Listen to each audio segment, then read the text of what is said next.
दोस्तों, बहुत ऊपर, बादलों से भी ऊपर, जहां सूरज की किरणें भी शर्मा कर मुस्कुराती हैं, वहां एक छिपा हुआ स्वर्ग था। नाम था उसका नूर-ए-परिस्तान। वहां की हवा में हमेशा फूलों की मीठी खुशबू घुली रहती थी। छोटे-छोटे घर चांदनी के पत्थरों और रंग-बिरंगे इंद्रधनुष से बने होते थे। परियां हंसती खिलखिलाती उड़ती, बच्चों जैसी मासूम। लेकिन पिछले कई बरसों से उनके चेहरों पर एक सायाबान सा छाया हुआ था, डर का सायाबान।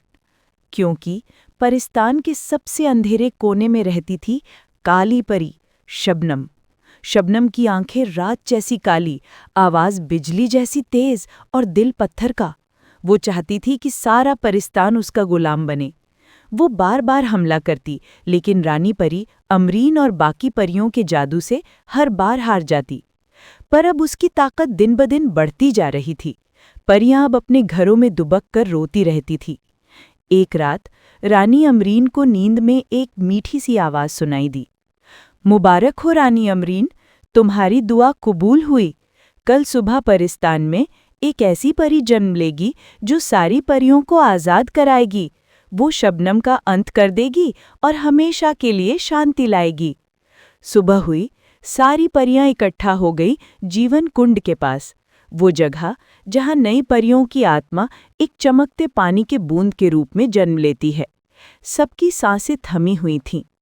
अचानक जीवन कुंड से एक चांदी जैसी बूंद उठी, इतनी खूबसूरत कि देखते ही सबकी आंखें भर आईं। पर ठीक उसी पल आसमान फट पड़ा। काले बादल गरजे, हवा चीखी और शबनम हंसते हुए प्रकट हुई। उसके बाल आग जैसे लाल, आंखें खून की तरह। ये उम्मीद भी मैं छीन लूंगी। उसने एक भयानक तूफान उठाया। वो चमकती बूंद उछलकर बादलों को चीरती हुई सीधे धरती पर जा गिरी। शबनम ने हंसते हुए कई परियों को कैद कर लिया और धुएं में गायब हो गई। परिस्तान में सिर्फ रोना रह गया।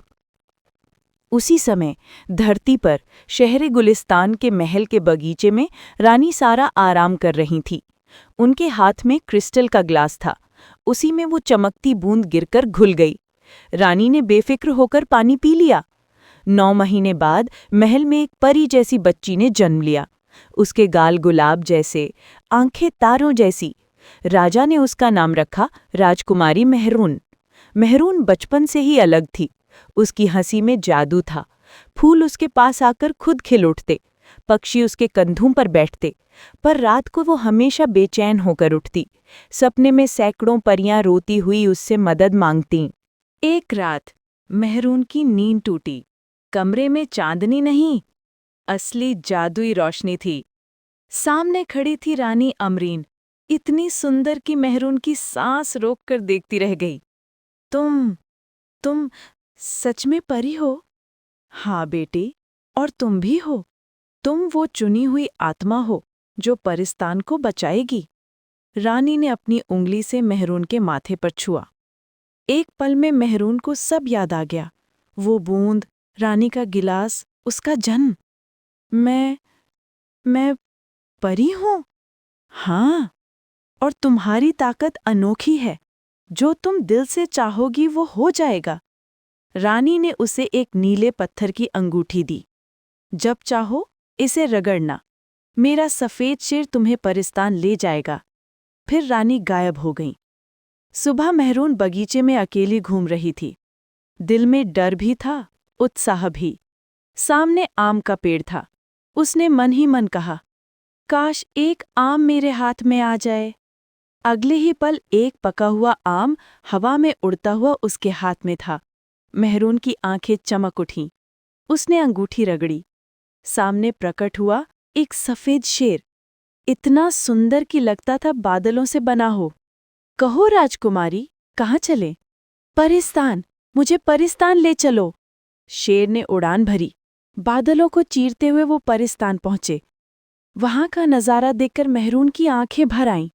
टूटे हुए घर, जलते फूल, रोती परियां। रानी अमरीन ने उसे गले लगाया। तुम आ गई बेटी, अब डर खत्म होगा। कुछ दिन यूं ही बीते। मेहरून दिन में राजकुमारी, रात में परी बनकर परिस्तान आती जाती।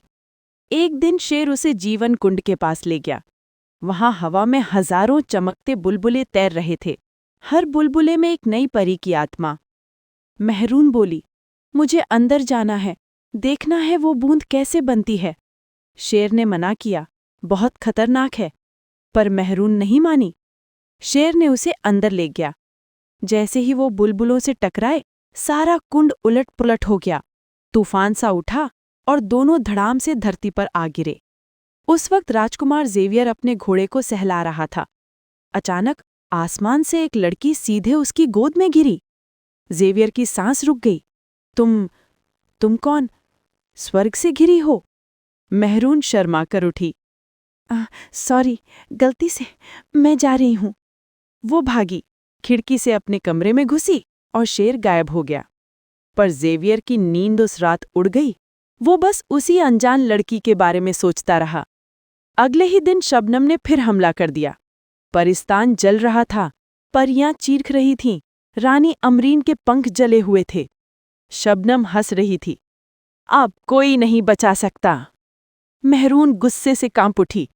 उसके माथे से सोने जैसी तेज रोशनी निकली। वो रोशनी शबनम पर गिरी। शबनम चीखी, ये क्या है? छोड़ो मुझे। तूने मेरे परिस्तान को दुख दिया, अब हमेशा के लिए खत्म। उसकी आवाज में इतना जादू था कि शबनम जलकर राख हो गई।